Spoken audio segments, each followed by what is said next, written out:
Olá, turma, tudo bom? Seja bem-vindo aqui no canal Ale Matemática. E na aula de hoje nós vamos fazer um exercício de limite fundamental. Bom, existem alguns limites fundamentais. E o que nós vamos apresentar na aula de hoje é esse limite.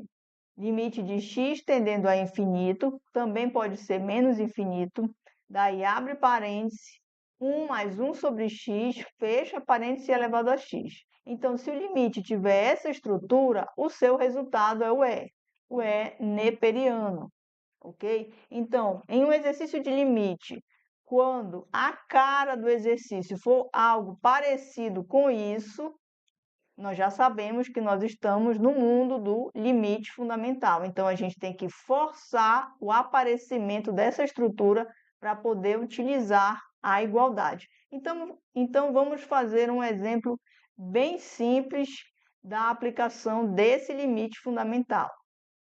Vamos resolver o seguinte limite. Limite de x tendendo a infinito de 1 mais 1 sobre x elevado a 6x. Então, observa que a única diferença da estrutura do limite fundamental para esse limite do exercício é a presença desse número 6 aqui.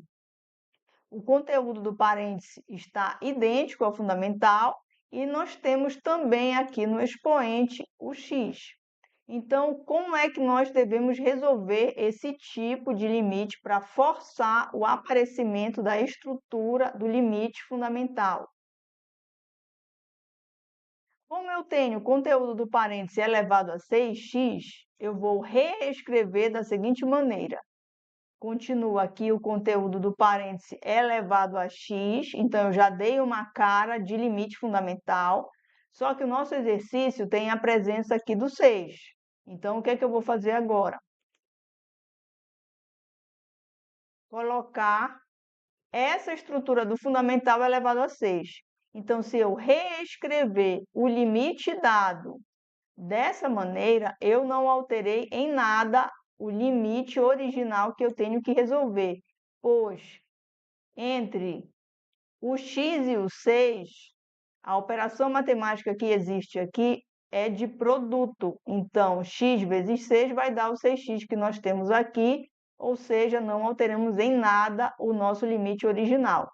E como o limite se distribui nas operações matemáticas, nós temos aqui o limite fundamental, que a gente já sabe o resultado, que é o E neperiano, elevado a 6, a sexta potência. Então, eu tenho aqui o resultado do meu limite.